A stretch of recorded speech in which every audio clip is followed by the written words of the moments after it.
United States of America, home of the free and of justice and of equality, where brothers get locked up more than whites for the exact same crime, like crack and cocaine, ain't descendants of the same line. Do you see the hypocrisy? And they'll say, Alex, girl, see, despite all the statistics verifying your points, logistics, it's not racial, so like, why are you so upset when I'd never be able to play the race card if it hadn't first been shuffled into my deck? We're taught to aspire to be nothing more than the thugs and ratchet women in the club TV and media perpetuate, so me and some white girl could have the same GPA, but somebody will still be looking at me sideways like intelligence don't integrate, and I ain't even got to ask why. Because apparently these ain'ts and can'ts that reside in my vocabulary, they somehow chip away at my intelligence, and I'm expected to cut bits and pieces out of my dialect because Miss English teacher with the double degree and do nothing grammatics don't like it, and so we'll sit and we'll debate why ain't is what I can't, and I'll sit there and pretend to listen to her nonsense, and then we'll both go home and watch white folks win Grammys for their use of ebonics. It's because the love affair the media has with my people, it's not unconditional. They copy and paste black features onto white figureheads and call them the original suck black America dry, and then act shocked when we can't get full off the residuals. We built this country, and yet and still they continue to snip our history out the seam. That's why the only black royalty you'll catch on TV is the Republicans' imaginary welfare queen, and is it any wonder they think systematic racism is a one-time thing? Colorism, racism, sexism, every ism is ingrained into every chism of our society. It's a system we haven't even began to navigate, because if we'd understood the system, we wouldn't have so many think pieces about why so many people thought Trump would make America great. And we know that you can't fix systems by inserting more tokens. Systems remain operational until they are broken.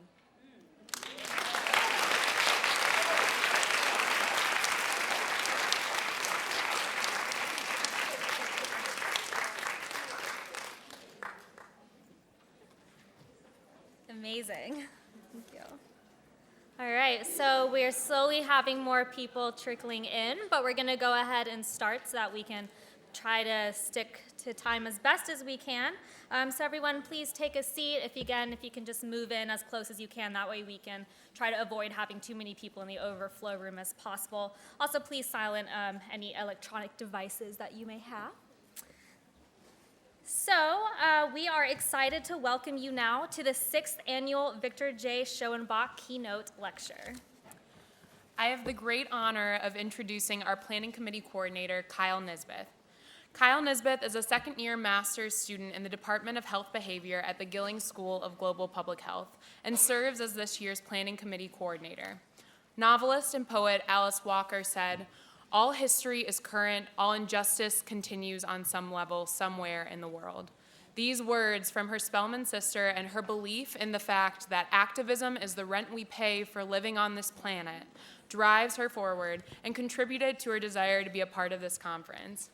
Kyle has been like a third co-chair to Janie and I, and we absolutely could not have done this conference without her. So we have a little gift for Kyle as well, and she can come up on the stage. So join us in welcoming Kyle to the stage.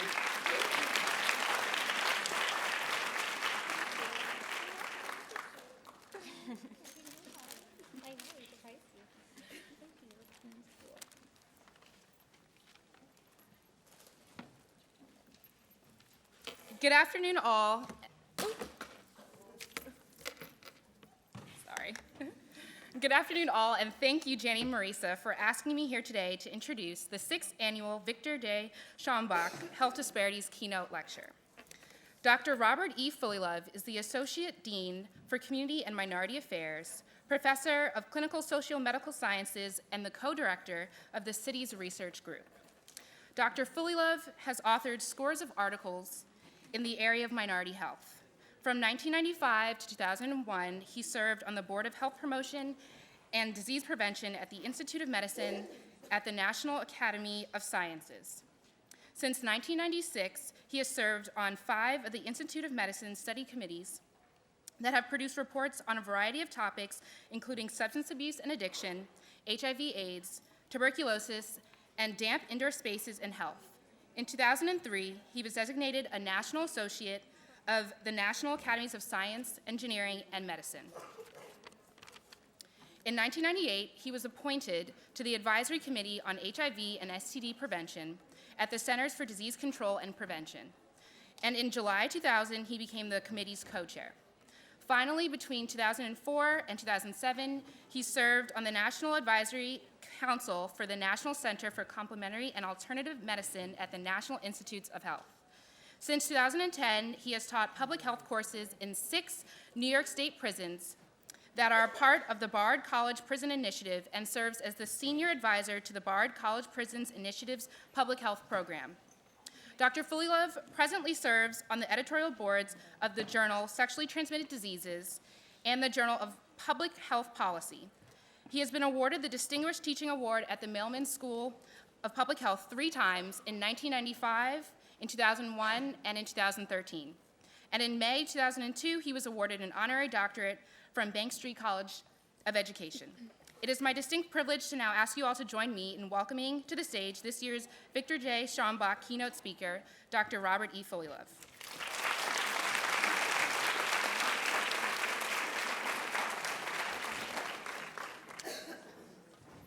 Good afternoon. So good to see so many folk here. So happy to be out of New York City. Thank you for the invitation. I want to be clear that what I'm about to do is give you a talk, which is a slightly different animal than a lecture. Much of what I'm going to be citing in the slides that I'll be presenting represents information that a lot of you already know. So my purpose isn't so much to give you new information. It's really sort of to provide some sort of perspective, some way of sort of understanding so many of the presentations that you've heard here thus far today. I'm very impressed by the nature of the discourse we've engaged in here thus far. There are a number of terms that have come to mind that I want you to keep in mind as part of the, as the French would say, l'encadrement of my comments. First, there's a whole notion about change makers. I am all about students, so let me just tell you that at the end of this talk, I'm going to show you a video of a group of students who are not quite like the folk who are seated here in this auditorium. Secondly, I'm very much, as an old man, impressed by any attempt on the part of students to recall history. So the theme, reclaiming our past, is really important for me, especially in the state of North Carolina, where I have some history. Some of you may know that in my youth, I was part of the Student Nonviolent Coordinating Committee, a student organization that was formed in this state as a result of the sit-ins. SNCC was a major part of my life. From 1964 to 1967, I was a field secretary of that organization, working in Mississippi Freedom Summer in 1964, working in Adams County, Mississippi in 1965 when Freedom Summer had, for all intents and purposes, died down, and then being a part of SNCC through 1967 when I was part of, or rather was caught up in, the major rebellion, the riots that occurred in Newark, New Jersey in that year. My purpose and my focus is to really understand the idea of students and activism, because it seems to me that never before in our history have we been called upon to do so much in the face of so many terrible challenges. So the idea that what I'm hoping to do today is to give you an understanding of the ways in which the carceral society plays into our concerns about public health today is all with an eye and mind towards helping you think through, what do we do next? What will that look like? And what will the outcomes be? So, once again, for all of you in public health, this is nothing new.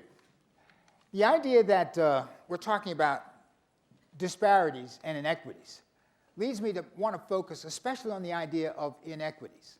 The idea that we're not just looking at health conditions that differ between one population and the next.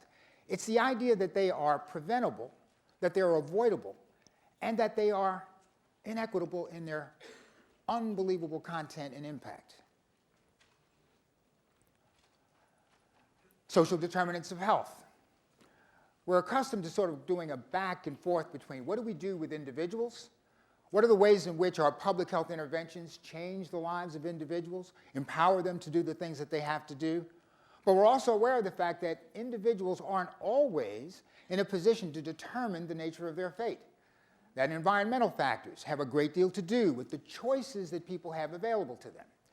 And if we understand that in an agenda that attempts to promote the social disparities of health as a primary objective for our activity, we want to be very much aware of the fact that these variables, the ones that have been endlessly discussed and debated in the public health literature, have to include a couple of other things. I like this particular article from Sandro Galea. I think it's one of the ways in which we really begin to shift the focus away from individuals as the persons who are able to change their destiny, to focus instead on factors like this. 245,000 deaths attributable to low education.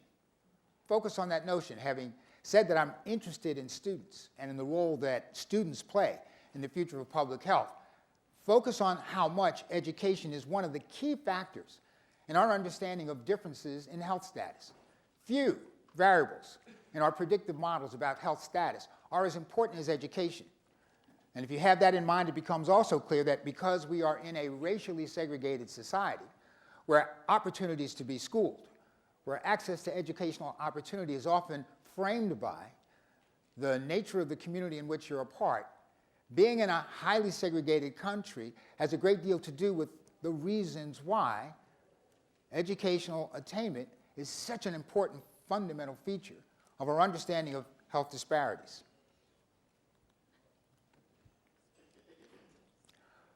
But here's the way in which inequities, segregation, and problems related to health disparities, at least for me, all come together.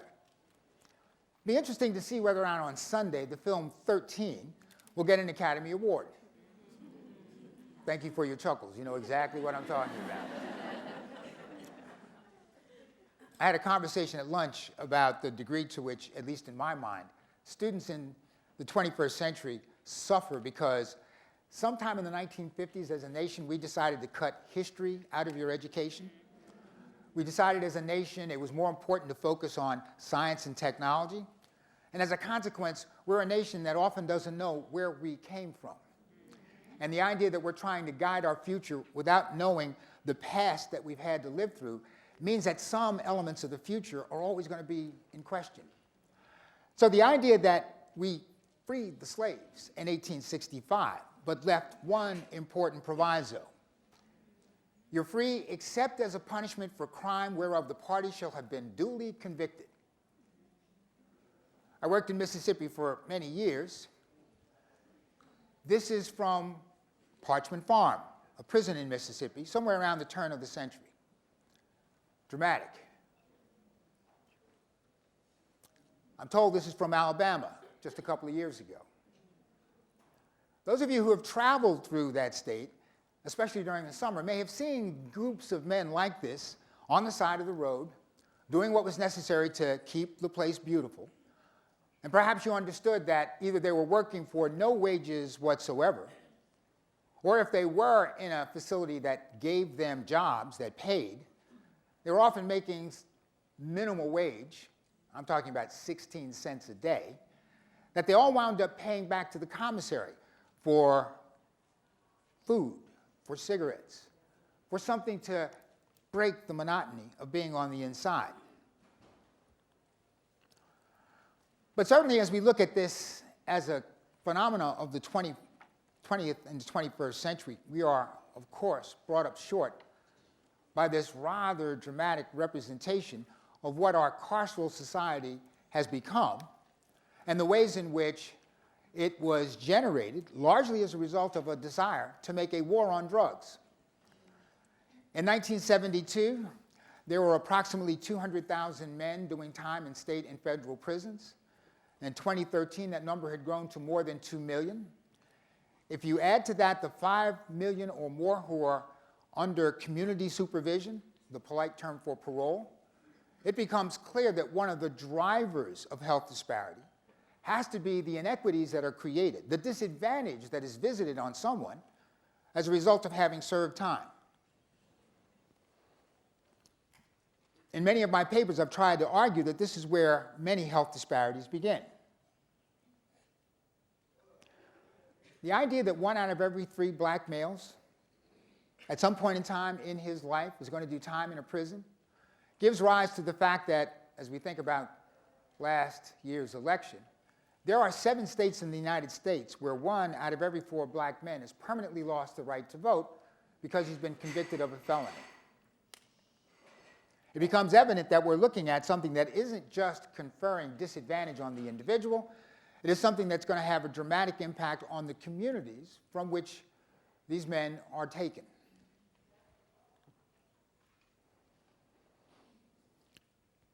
Think about this. We're not just talking about the population doing time on the inside. 68% of all persons under correctional supervision are now supervised at home. And where is home? Well, in the city of New York, we're talking about 7 neighborhoods that also supply a major proportion of the prison population in the state of New York. Let's be clear, they're going back to communities where, because they've been identified as hotspots by all the CompStat software that helps to isolate where is crime most likely to be committed, they're going to be in communities that are hotspots that are heavily patrolled by the police. And as a consequence of being heavily patrolled by the police, if they're back at home on parole, there's a substantial likelihood that they will go back. Let's be clear. A study by the Department of Justice in 2014 revealed that 77% of all the inmates who are released from prison are likely to be back in prison in 5 years. So, returning to a community with a high police presence, being constantly under surveillance, being in a city like New York where the simple fact that you're supposed to, if you're on parole, have a permanent address may mean if a cop rolls up on you and you can't provide evidence that you've got a home, you may go back to the joint. But it's also important, once again, to come back to the theme of education and be clear, where does all this come from? It's a busy slide, so pay attention to what's on the far right. The idea that in the state of California, 70% of inmates in the California state prison system are former youth in the foster care program there. Think about education, think about home, think about the community, think about the way in which we are creating a revolving door that generates disadvantage, and in generating disadvantage, generates the health disparities that so many of us are concerned with. Talk a lot about prisons, but I don't think we pay enough attention to jails. Thinking about Rikers Island in the city of New York.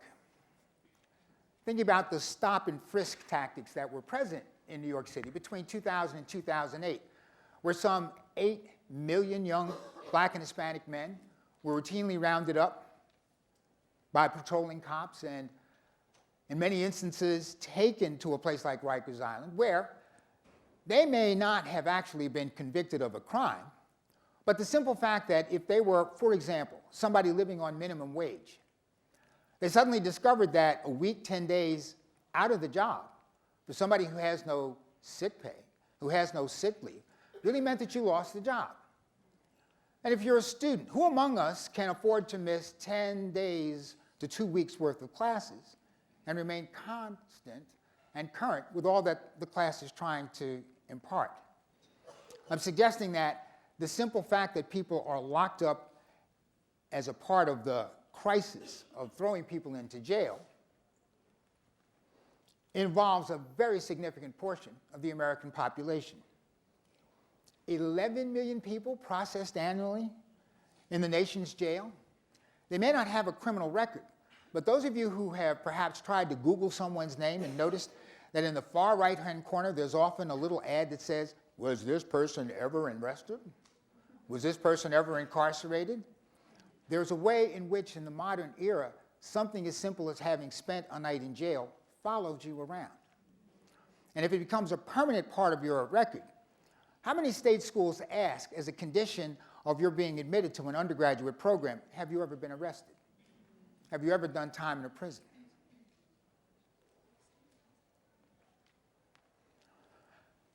Look at the bottom bullet. 100 million people, almost 1 out of every 3 Americans, has had some kind of contact with the criminal justice system. It might be something mild, it might be something minor, it might be something that does not show up on anybody's record. But it is a way of saying that we have become a carceral society, a social arrangement produced by crime control practices born in the era of mass incarceration and its community analog, mass supervision. This is from Reuben Miller and colleagues from the University of Michigan. Think about this notion about carceral citizenship. How much of it is reflected in much of the research that we do, looking at racial, ethnic disparities in health? How many times is the simple addition of a question like, have you ever done time, suddenly revealed a variable that's able to explain a significant portion of the variation in the outcomes that we're studying? Let's return back to this idea that in a lot of settings we're looking at something that has changed the structure of many of our communities, where increasingly, if we're trying to offer public health interventions in a community that is struggling with health disparities, a very large proportion of the population we want to serve are folk who've done time in a prison and who don't want necessarily to talk to you, don't want to necessarily engage in your programs, folk who say, I'm done with anything that's provided by the government, leave me alone. I want to understand that if we're going to be successful in a lot of urban areas, where maybe 35 to 40% of the males in the population have done some time, the whole question of how we reach out to them, the whole question of how we develop interventions that are effective for them, the whole question of how do we get the Affordable Care Act, assuming it's still with us, to really reach this population becomes one of primary concern to many departments of health. But having described incarceration as something that is impactful for the individual, and having suggested there are community elements of this, think about the notion of community loss and what that means. What happens in a community where 35 to 40% of the men are gone at any given time? What does that mean for the family? What does that mean for the children? I teach in Taconic State Correctional Facility, which is a facility for women in New York. And one of my students made the comment, you know, it's not just me who's in jail. It's not just me doing time. I've got a son. I never see him. I think about him constantly. He thinks about me. And Doc, I'm worried. Because I'm here, if I understand these articles you've been giving us, there's a good chance that because I'm here, he's going to wind up in some joint as well. Because many studies are suggesting if one or more parents are incarcerated, the likelihood that the children will face the same fate goes up dramatically. Which is not to say that it's inevitable. We're only talking about the odds and the ways in which community life depends so much on the ability of adults to supervise young people as they make their way into adult life.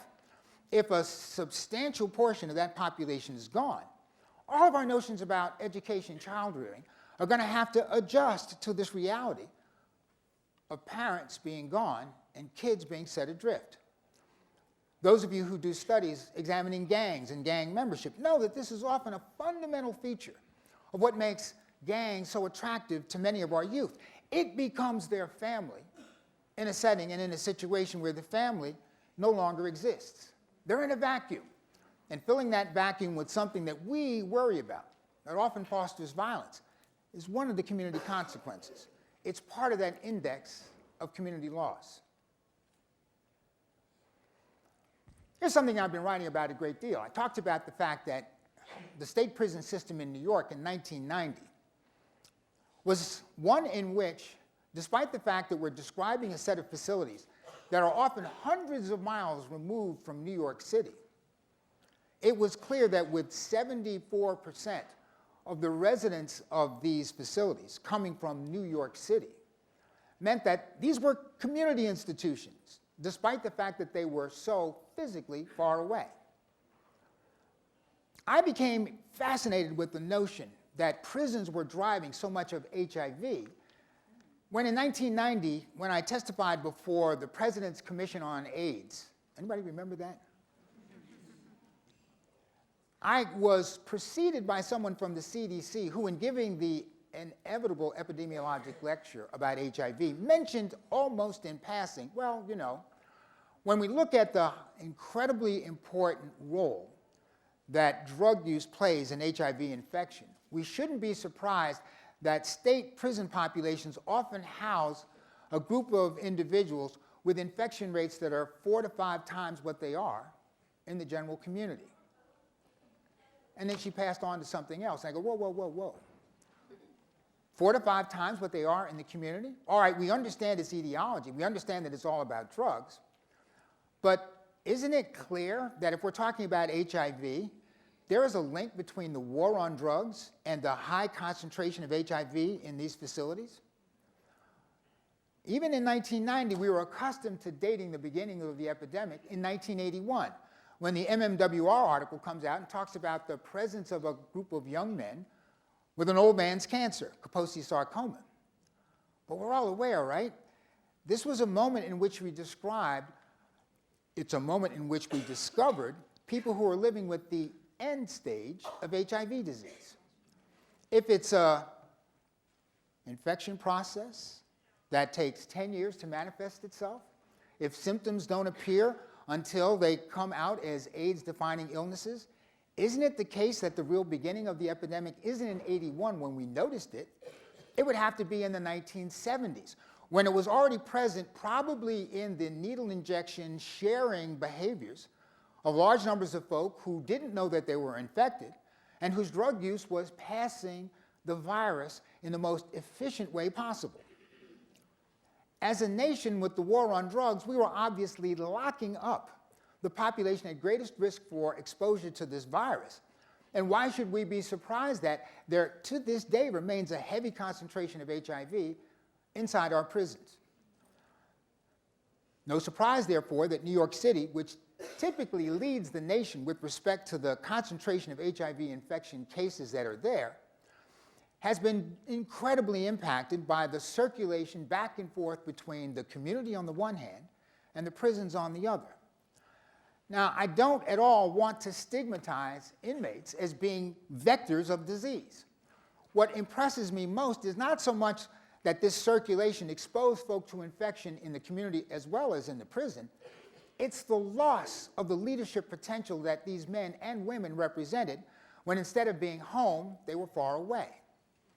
All of our HIV community-based efforts depend on community input. We don't want to be the experts telling people, do put on a condom, and would you be careful about the use of injection drug equipment? I mean, that's good. But as we're in the 35th year of the epidemic, how's that working for us? We've all been clear that unless there's community uptake of our messages, if there isn't community engagement, nothing is going to happen. And those of you who work in Black and Latino communities where 35 years later it is still incredibly difficult to have an open conversation about HIV, without also having a conversation about conspiracy theories, about a homosexual lifestyle or whatever.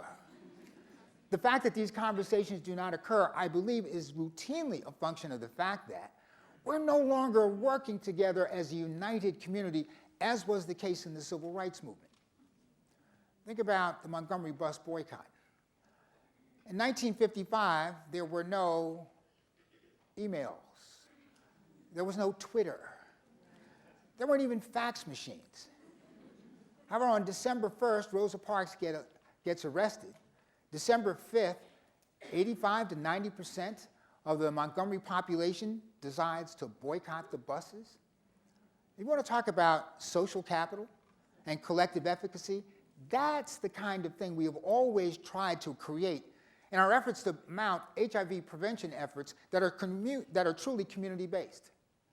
The fact that that doesn't exist, at least in part for me right now, is because with individuals shifting back and forth, with forces like gentrification and urban renewal constantly shifting the urban landscape? Why are we surprised that we can never get the critical mass necessary to have effective community-based HIV programs function? And I want to suggest that this circulation back and forth, the loss of the leadership potential, is a key factor in much of the work that I'm going to describe in a minute. Having said that there are community impacts, I love maps.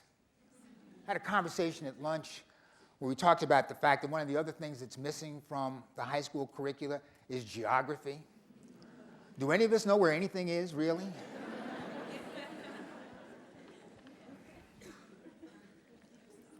However, GIS has given us a real power to envision something like this. So the question becomes, what's $1 million block? I want you to imagine New York City, where you go to a neighborhood, Monthaven, in the Bronx. You count the folk in a block who are doing time in a prison in upstate New York. You multiply that number times $60,000 per year, and you're going to get $1 million block. Or, as the map suggests, you're going to get a couple of $1 million blocks. How does that tell us something about health disparities? This is from the 2004 report, Health Disparities in the City of New York. Why 2004? Because it's before gentrification. Typically in New York, I never have to say anything beyond that. But here, let me just be clear. I live in Harlem. You all know about Harlem, right? The Harlem Renaissance, the flower of American Negro intellectual life back in the 20s and 30s. One of the signal black communities in the United States. Not any longer. Harlem is only 42% black. Gentrification, thanks in some part to Columbia University, mea culpa, mea culpa, mea maxima culpa, has basically removed that population. So 2004 becomes a critical point to sort of look at the racial ethnic mapping of communities in New York, and the fact that these two map together so well suggests that, as I've suggested throughout this talk, health disparities and a pattern of incarceration go together. We're looking at diabetes, we're looking at AIDS, we're looking at the percentage of individuals who live in poverty in that city in 2004. There are other maps that are on that report that go on to look at other health disparities, and you'll see that the maps do not change that much. But having said that, what I believe drove the HIV epidemic in so many urban communities, and when I talked about what I think has a great deal to do with our failure to develop really effective community-based HIV prevention programs, I'm thinking about this. Some of you may have seen this 2 years ago. It was in the New York Times, and it points out, as you can read, for every 100 black women not in jail, there are only 83 black men. The remaining men, 1.5 million of them, are in a sense missing. Look at Ferguson, Missouri, site of so much turmoil a few years ago. For every 100 black women, 40 black men are missing. And as is noted at the bottom, this gap, driven mostly by incarceration and early deaths, barely exists amongst whites. Mass incarceration has community impacts. Now, some of you know that when I got out of SNCC, I was very concerned about what I was going to do as a part of the shifting nature of the civil rights movement. This was 1966. So if you haven't guessed, when I said I'm an old man, I celebrated my 73rd birthday in January. Yeah, you're supposed to say wow.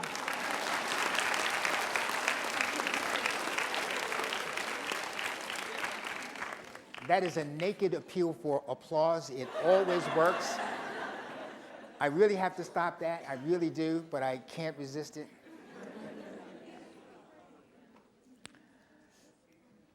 It became real clear to me that part of what I wanted to do in a talk like this is not simply give you the bad news. Professor Ford's lecture this morning, I think, was really important. She's right. We have to really be about what's positive. If we focus on the numbers and if they rob us of a sense that we can do something, we're in trouble. What I worry about most in giving you the statistics and inciting all of the trends that I just discussed, that I'm playing into a discourse on victimhood. Look at the members of these communities. Oh my God, how they've suffered. True, there's been suffering. But it removes the sense that there's agency in all of this, that there's something that can be done. And because we are looking for the levers, because we are looking for the handles, because we are looking for a way to move forward, it seems to me that something like what I'm about to discuss offers us a real sense of possibility, a glimpse, if you will, into the future. This is the Barred Prison Initiative. Some of you have heard about it, I know, because last March, the newspapers were full of a story that indicated that a debate team at Eastern New York State Correctional Facility, organized by the Barred Prison Initiative, defeated a debate team from Harvard. Ooh. Ooh. I think the Daily News said, yeah, they're a bunch of liberals. They rolled over on all this. Actually, they did not. The debate, as it's been told to me, followed the following lines. The Barred group had to debate in the affirmative the following proposition. Children of immigrants, especially illegal immigrants, their term, not mine, children of illegal immigrants should forever be banned from access to American public education, forever be banned from access to American public schools. They were supposed to argue for that point. How did they win? The answer is as follows. They said, if you look at the state of American public education, it's a disaster. What greater harm could you inflict on a kid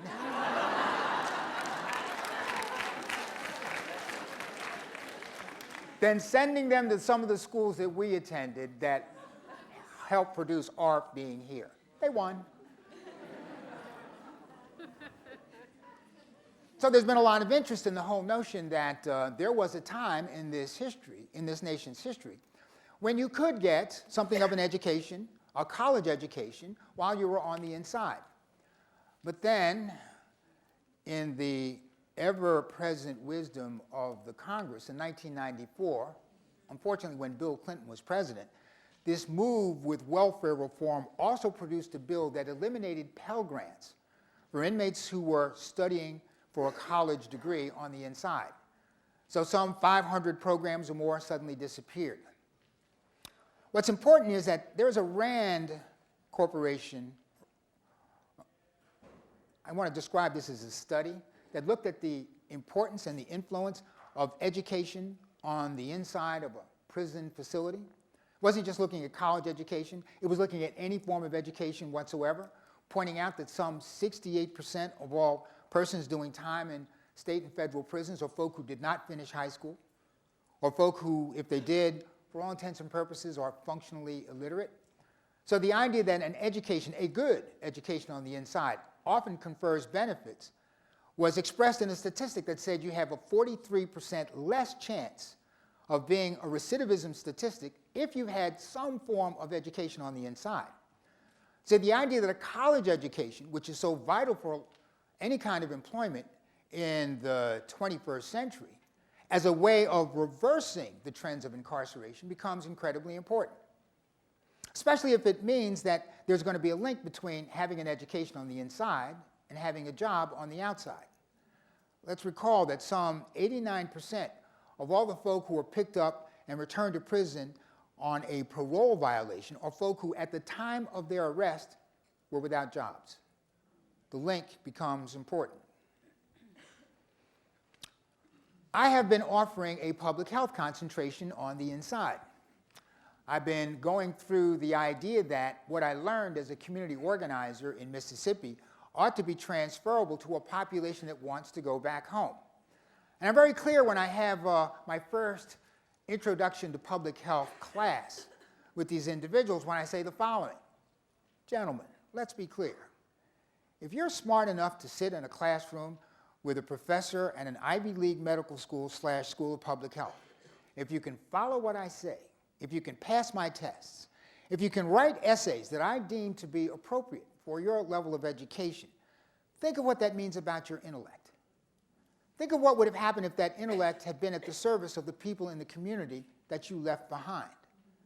And think about what happens if, as a result of training that intellect, you go back. Ladies and gentlemen, this is what we did as community organizers in Mississippi. We would go to a town, we would find pastor and we would say, introduce us to the men in the community. Give us an opportunity. Maybe you can preach a sermon this coming Sunday talking about freedom, talking about registering to vote, talking about a Freedom Day when we'll all go down to the courthouse and try and register. It would be lovely if you not only preached the sermon, we'd like to have you introduce us to your deacons, because we would like to have them carry the message, which, by the way, for you students of the Civil Rights Movement, meant that the women did all the work. Cannot begin to tell you how important their efforts to keep the men bolstered up, to give them guidance, to keep them from being hot-headed had a great deal to do with the successes that we had. But at least as a way of saying, think about public health as a felony-friendly work situation. So many people in the Department of Health want you to serve as a bridge between them and communities that they're trying to engage in, for example, signing up for the Affordable Care Act. So many of the folk who have the same experience as you, who are now back in the community, want nothing to do with anybody who comes from government. They're not even that happy going to a doctor's office, because there's always this moment when maybe the nurse practitioner, the physician, or even the receptionist is going to say, I see by your health history here that there are 5 years when you were treated for condition X. Where are the medical records? Pause. And then you have to say, oh, well, you know, I did a bid upstate. You'd have to ask the Department of Corrections. At which point, a light goes out of the eyes of the individuals who are listening to that message. Suddenly, you're not one of us, you're one of them. Dr. Ford talked about this eloquently. And it's at that moment that the whole notion about unequal treatment becomes manifest. Because all of a sudden, you're no longer a member of the community. You're somebody about whom I should worry. And I can't tell you the number of folk who said, look, doc, I can be treated bad just about anywhere. But when I get treated bad in a doctor's office, think about it. I'd rather die than go through that again. So don't ask me to go talk to nobody in nobody's clinic until you clean that up. My notion is that a lot of the men and women that are in my classes will serve as a bridge between us and them. They're the bridge to the community saying, look, trust me, we can do this. But they're also a bridge to us. They're the folk who tell us how to create culturally appropriate interventions that will serve the needs of these populations. Since we don't ask about it that much, since it's not always a part of the research that we do when we're looking at health in the community, learning about who's there, learning how much that has affected their attitudes and their notions about medical care becomes a critical part of what we have to do if we're to be successful. And they become the linchpins that make this possible. Why is this important? Well, here's from Governor Cuomo, governor of New York. 2014, he goes to the legislature and says, our overall recidivism rate and the costs that we incur, $60,000 a year to keep someone locked up, represents a terrible return on our investment.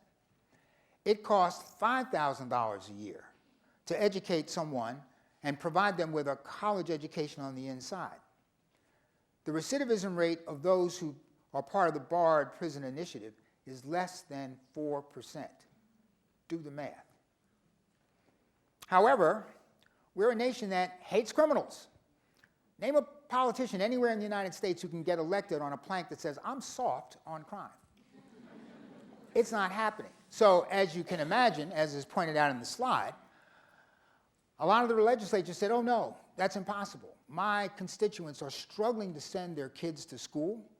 You mean you're going to give them access to a college education free on the inside where they can get the time of a professor from Columbia University? Oh no, we're not having that.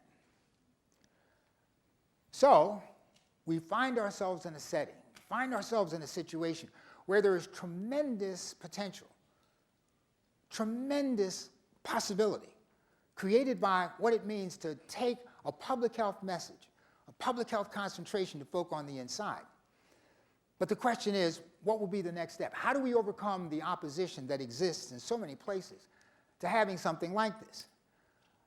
President Obama, bless his heart, in June of last year, authorized the U.S. Department of Education on a provisional basis to make Pell Grants available to a number of selected states, saying, let's see whether or not you can't achieve the same kinds of results as the Barred Prison Initiative. Let's see if we can't start to turn our nation's notions about what it means to provide education on the inside around. And in my own thinking, I was saying, yeah, and let's see whether or not this doesn't have a dramatic and really important effect on what we do in public health. I've talked enough. I think that a picture is worth 1,000 words, and a video is worth about 1,000,000. I'm going to show you a 4-minute, 30-second video that I think neatly highlights some of the points I've been trying to make in this presentation. So, folk in the booth, give me a shot.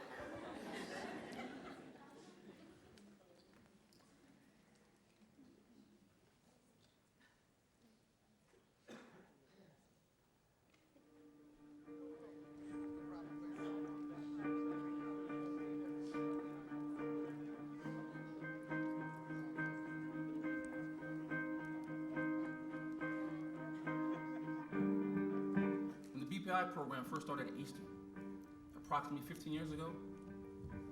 I was there. And I remember some of my friends getting accepted into BPI. I used to see how happy they were to be a part of something meaningful. It changed the whole scope of my incarceration from wasting countless hours a day, doing things I shouldn't have been doing, to giving me something to focus on and concentrate on and put my all into. It really hit me that I had to do something, not just so I don't repeat the same mistakes, but so I could contribute to my family, first and foremost, my family, and my community. Because I think those are the people who I really need it most, especially since I've been a contributor for the negative effects of our society. What if the solution was the person we thought was the problem? I want each of you to think about the moment you decided to stop sliding, to stop failing, to stop moving sideways, and to rise. You've overcome significant hardships. Some weren't your fault, some were. But the measure of your achievement is the distance that you've traveled since then. My time with BARD has definitely showed me that I am an intellectual. I like scholarly work, I love it, I get enthused by it. I get lost in a new book every time I take it back to my cell and read it, and I look forward to just the pursuit of education and acquisition of knowledge in itself. I was released November 15th of last year. BARD College actually helped me transition into CUNY very easily, and I'm on the fast track to get my bachelor's by the spring of next year. I'm really proud. Yeah. This is an investment that the entire nation should be making. These guys are going to be problem solvers, and they're going to go back to places where problems abound. The notion that they have a sense of what to do and how to do it, I think, bodes well for their future. At my age, for the first time in a lot of years, I consider myself to be an optimist, based entirely on what has happened to me here. Others will tell you how significant our program is, and there's an emphasis in how much we do for you. You ought to know that you do a lot for us. We live at a time where people don't really believe in education. That doubt is something we struggle with. Your enthusiasm, your determination, your idealism about education gives back to us a reminder of why we should fight for what we do. When I saw my family and I saw the tears and the excitement in their eyes and the words of inspiration that they were giving me, it was like, that's when it really hit me. That's when I just couldn't hold back anymore. There was just tears coming down my cheeks. And it was a really amazing experience. And I've actually never before I've cried any tears of joy like that before. And they actually made it possible today. Yeah. I believe we don't have a single person to waste in this country. And when you look in the mirror, if you still see a person who's the problem, then consider what if the person we thought is the problem is actually the solution? What if the solution is you? I always wondered what it would feel like to be the best in this world. Well, some of the best in this world are here today, and they're my fellow graduates. Some people refer to us as inmates, prisoners, con men, but we are more than these labels suggest. This education,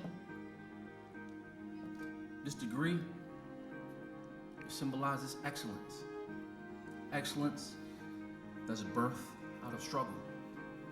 My struggle, all of our struggles.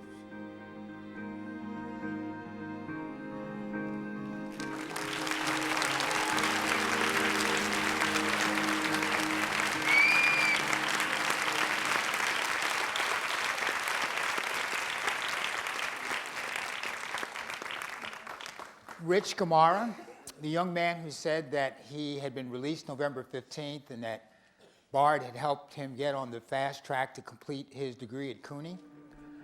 Oh yeah, this does repeat. It goes on and on and on. Thank you. Rich Kamara will graduate from the Mailman School of Public Health with a master's degree in epidemiology in May.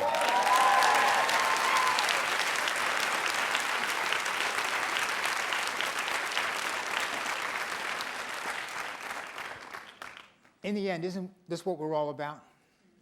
It's not just the research. The research tells us what needs to be done.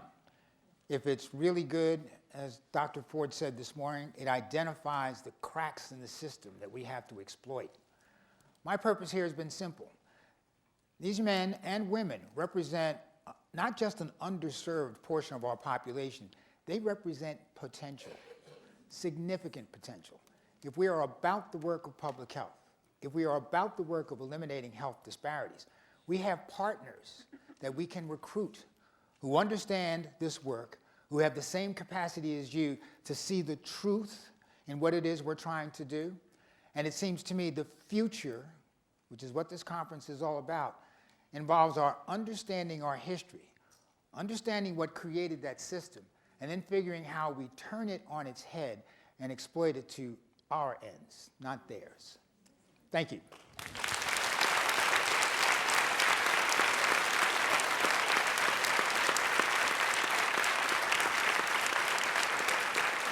Questions? You got time, right? Yeah. Go to the mic on the right or the left.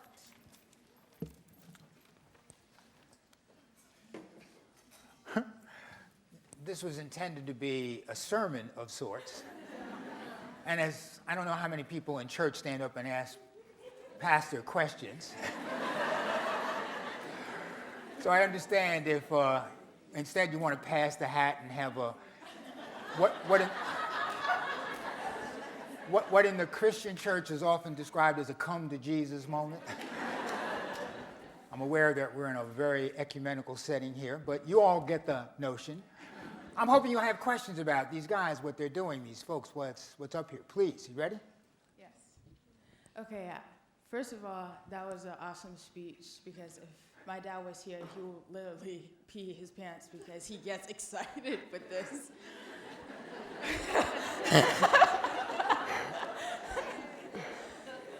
Oh God, I have a lot to say. Okay, I have a statement and two questions, but Please. I want to get like the two questions. Since we have a president that doesn't support the African American or Latino community, and Trump says that the Latino community says that they're rapists, that they're robbers. So how do you feel about that situation? How can we come apart our community, Latinos and African Americans together, and we can work together? The entire focus of the civil rights movement was organizing resistance. That's what this is about. That's what that talk was about. I completely agree. That is exactly the situation we face. So rather than sitting and waiting for something good to happen, I believe we're in a discipline. We're in a profession that says if you want it to happen, some part of it you have to do yourself. So my notion is that there's all kinds of potential. Look at what's present in this audience. A lot of you are planning to go back into communities. I think that those of you who are African American or who are Latino, is it not the case that almost all of us have in our family settings, in our social circles, somebody who's doing time. This touches all of us. You should see the number of folk who go, amen.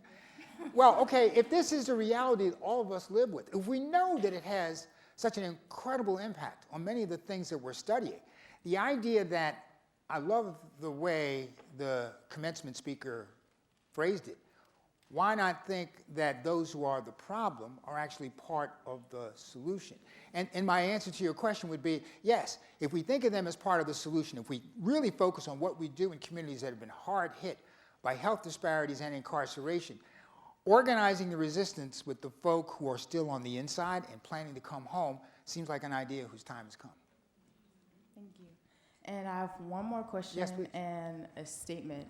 Okay, so the hospitals are like a huge deal to African Americans. Like, for example, Henrietta Lacks died from cancer, and then like the doctors like sold her cells to make cures, and now like the cells are off to millions of people, and they made like millions of dollars after her cells, and the family did not know about this until decades after. So that's kind of like an insultment to me. So that's why I kind of like believe that African Americans should not go to hospitals. But what is your like solution to that? My daddy was a doctor. My grandfather was a doctor. Mindy Fullilove, who was one of the speakers at this conference last year, is a physician and a psychiatrist. Come on, you know. I believe that if you're trained to do community medicine, and if you're from the community that you are in a position to help, it becomes your job to make sure that you reform institutions so they're about us and not about the profit system. So I'm all about folk making sure that they get access to the best medical care possible, but we're also in public health. A lot of what we do is, remember, prevention. So in prevention, all the chronic diseases that I see in New York City, 41% of them that are associated with premature mortality have a great deal to do with things that I know we're in a position to fix. So I don't want to put all of the burden on what happens in a doctor's office or what happens in a hospital. Those of us in public health who talk about prevention have to sort of start the conversation of what do we do to make sure that we don't visit this horror on our children. So that's one part of this. The other part is that I do a lot of work in other countries. I'm a French speaker. I spend a lot of time in France. I'm amazed at how their system over there is very different than what we have here, literally because every citizen, at least, has access to health care. Now, don't talk about the racism in France. I mean, yeah, it's a major issue. In terms of your question, I'm just very amazed and impressed by what I see as a system that has less money spent on health care than is the case here in the United States, and it has life expectancy rates in some regions that far surpass what we're able to get here. So I'm not ready to write the medical care system off. I am hoping that everybody who does an MPH and then does a medical degree will figure out how to synthesize those two intellectual strains so that some of the things I've alluded to here can be part of the solution. Thank you. I'm almost finished. Oh, okay. I'm so sorry. Didn't mean to turn my back on you. I have like two statements because I have so much to say. Okay, so I read this book called The Willie Lynch, and it goes like back to slavery on how it's like a guide of a master on how to treat the slave. So what got to me was that they were trying to destroy the black man's image. Like they were trying to like break him. You know how like you see in movies that they like break the black man like in whips, and they do it in front of the entire plantation. So that was kind of like an abrupt to me. And my last statement is, I'm not a political person, but we have like more than 64 million African Americans. So if we can have like a dollar, that would be like $64 million. And we start to vote, which is good, but we have to do the dinner tables also, those 35,000 dinner tables to like invest the candidates' campaign. So that would be like $64 million. So at least you get to have a voice in the political side, and they will have to listen to you because you invested their campaign. So I think that's really, really key. Interesting enough, that was an argument we made in Mississippi 50-some years ago. So you're absolutely right. One point about the notion that what we're seeing is a sort of a revisitation of what was present in systems of slavery here in the United States goes back to Rich Gamara.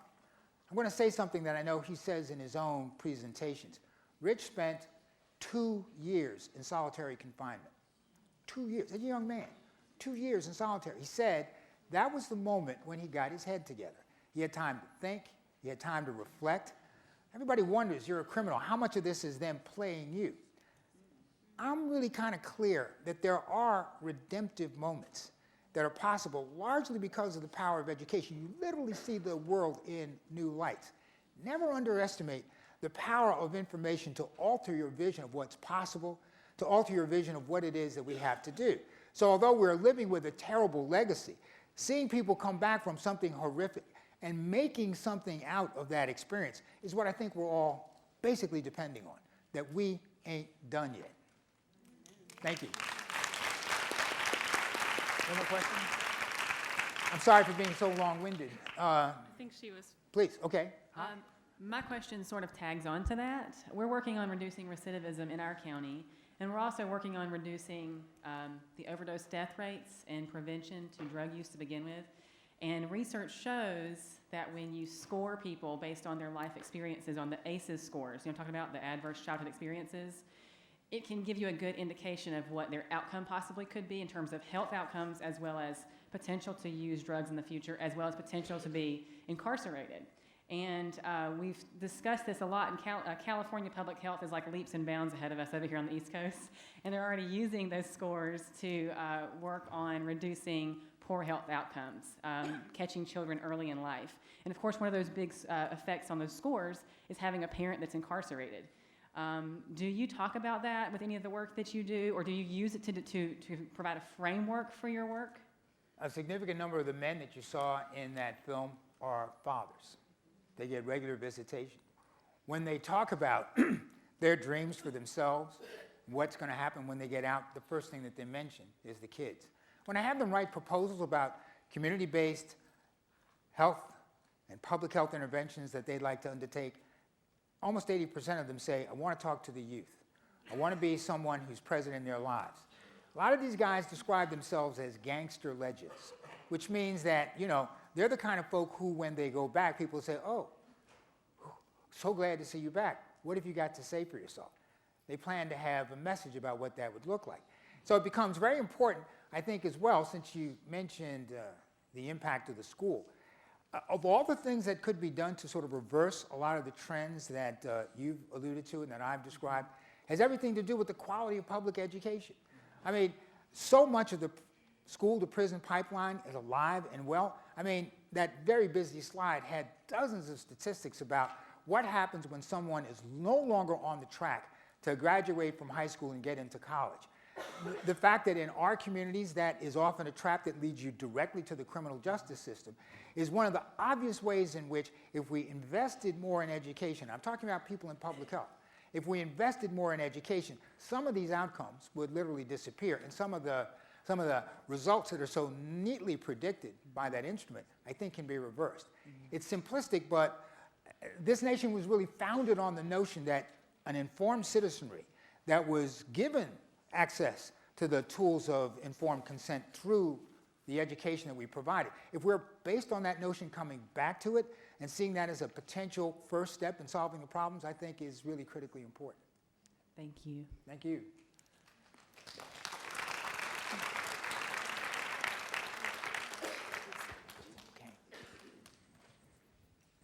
All right, let's thank Dr. Fullilove once again for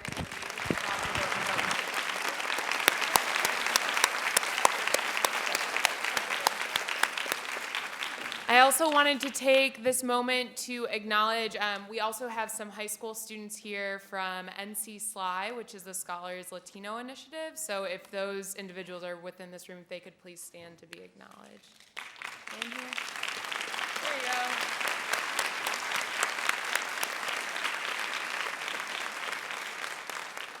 All right, so there will now be time to visit the exhibitors table in the atrium and view poster presentations located in the Willow Lounge and throughout the breakout session rooms. Refreshments will also be provided Beginning at 3 p.m., we have 4 more exciting breakout sessions. You can read more about these sessions in your conference program. Please continue to hashtag MHC 2017 and use our Snapchat filter, and visit our social media room, which is in the boardroom behind Grumman Auditorium. Please be back here at 4:25 for our inaugural closing keynote by Dr. Amy Locklear-Hertel. Thanks.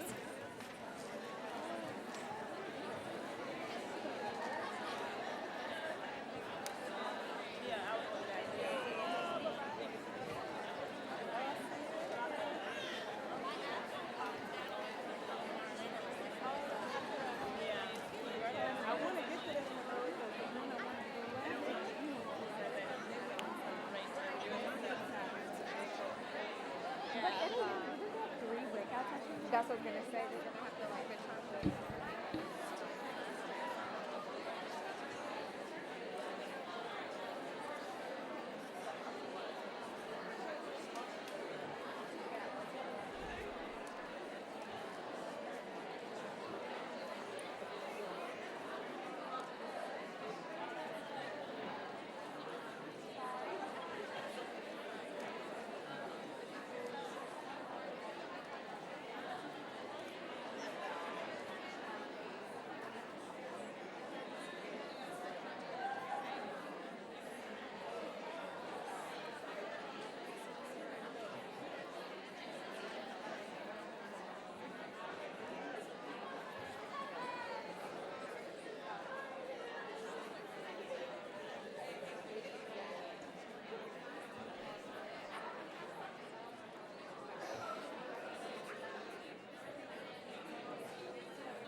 Yes, I was hard prepared. And then here you were like freezing in Friday dinner. So I was like, I was trying to be careful too. They did a good job. I know. And yeah, he was like, I remember